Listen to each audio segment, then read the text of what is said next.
Hi, this is Mr. To from Economics at Tuition Genius, and in today's Be a Smart Mugger series, I want to share with you how I was as a student during my schooling days. So I'm going to start first with my secondary school days. I'm going to tell you how I was as a student in secondary school days. During my secondary school days, as a secondary school student, I was a terrible student. Right? I didn't do my homework. I went in every morning and copied my homework from somebody else. There will be always a bunch of students copying homework at the school canteen. Sometimes I don't even bother to copy the homework. I just don't submit. I didn't pay attention during classes. I will always be talking to my friends, playing a fool, or I would actually be sleeping. Right, so I was a terrible student. I even recall that there was once my math teacher was so upset with me for not paying attention in class. My math teacher just asked me out at the start of the lesson to solve a math question and left me there because I couldn't solve the question for like 1 hour. So the whole class was just staring at me for one whole hour. That was how bad I was as a student. Right, I didn't do super well for O levels, just well enough to make it into a JC. Yeah, I didn't study for my O levels. I did absolutely nothing of that sort. So I found that what's something that you can learn from my experience, or what I can learn from my experience. Uh, I noticed that for my friends who did well in secondary school, okay, all they simply did was number one, pay attention in class. Two, do their homework. So those of my friends who did well at the O levels, they just simply did these two things: do homework, pay attention in class. That's it. Right, so I had great teachers in secondary school. I just failed to appreciate them, and I was just too lazy as a student. Right, so moving on to JC, right? JC was a blast. I think my most fun times in school were spent in JC. JC was really fun. But I was a terrible student again in JC one. Right, we went to class. I went to class like bringing like a whole bowl of fishball noodles, and in math class I made a fool, and I was like listening to my earphones while attending class. I wasn't paying attention in class. Again, I was a terrible student in JC one. What changed was when I went to JC two. Right, sometime in JC two, I can't remember it was March or it was in April.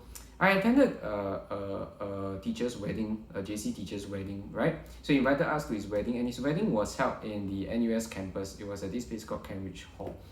This was the first time I set foot, right, in NUS, right? And when I look at the campus, right, it suddenly dawned on me, or I suddenly felt that, hey, this is actually a very nice campus, and I'd like to study in NUS. So I started thinking that, hey, I want to do economics at NUS, and I really wanted to go to NUS. And I thought to myself, hey, for my whole life, right, I have missed almost every single one of my goals. Whatever I wanted to do, whatever academic goals I missed all of them. And I asked myself, hey, maybe it's time to actually organize myself and start working on doing better at this final exam so that I can go and do what I want to do, which was to do economics at NUS. Hey, lucky in the last few months, my classmates and I, we rallied and we provided support to each other, and we did peer tutoring and help coaching each other in subjects that we were weak in. And I think that kind of helped, it kind of pushed me at the very least towards a result that was good enough to get into NUS. And I did go to NUS to do econs. Right, so the learning experience from my JC days was that actually you need to actually formulate a plan, number one. Okay, so you need to step progressive steps actually to improve on your grades. Okay, and number two, it seems like a goal, okay, is important so that you have motivation to reach your goals. So those are the two learning points that I had from my JC days. So as I went on to NUS, doing economics at NUS, I was also running a business while I was studying. So I was paying more attention to my business than I was studying. So I actually practically, after the first semester, right, I didn't go to school.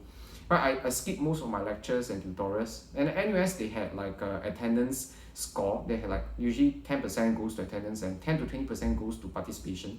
So because I missed most of my lectures and tutorials, naturally I got like 0 or close to 0 for attendance and participation.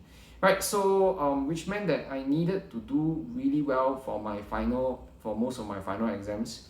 So the stakes are quite high, so it's either I do well in most of my finals, or I don't do well. I don't even get my degree. So I found that this was a couple of things that I did. Number one, it was helpful that back then, for most of our lectures, there was a ability to actually go and watch the recorded lessons, which was what I did. So I kind of like binge watched all of my lessons, which also was where I got my idea to put all of our ETG lessons online, so that for people like me, I want to be efficient in the way I spend my time. I kind of like spend like one whole week catching up on all the lessons all at once. Right, and the other thing was that when I was binge watching these lessons, right, I paid attention to like what were the things that the lecturer was focused on. So I kind of believe that if the lecturer was setting the exam, right, then it made sense to actually pay attention to what were the key concepts that the lecturer was stressing on. And even though I didn't actually attend most of my lectures and tutorials, I made sure that at the end of the day, I submitted my tutorials. Like I still did the tutorials and I still submitted them. And I still actually looked through all the tutorials to see actually what were the concepts that I needed to actually understand for the specific module.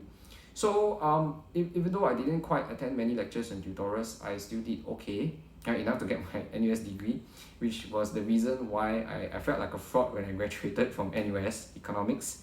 So later on, because I felt that I didn't really properly complete my university education, that was why I applied to SMU to do my master's degree in applied economics. And that was where I was determined to actually learn my economics right, and that was where I took time to engage in classes and listen to what the lecturers were teaching, and participate in discussions that were happening in class, because I was actually, this time out, I was really eager and wanting to learn. Right, so I just wanted to share with you all how was my learning experience like, and that for each part of my learning experience, there were a few things that were what I've learned consistently. Number one, you should always do your homework, right? Like doing your homework in school and doing your tutorials in university, they are the same thing, right? Because when you do the tutorials, basically you're trying to check whether whatever you have learned, you're able to apply.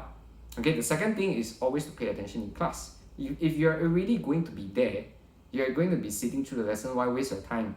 Right, so if you actually try to pay attention in every single class, take down notes and take down the important things, you may not have to spend a lot more time doing any revision if you pay attention in class. So might as well make use of the time that you're already there to listen to what your lecturers or your teachers have to say. Okay, and the last thing that I thought was important is to always have a goal and have something that motivates and drives you to do well in the things that you do.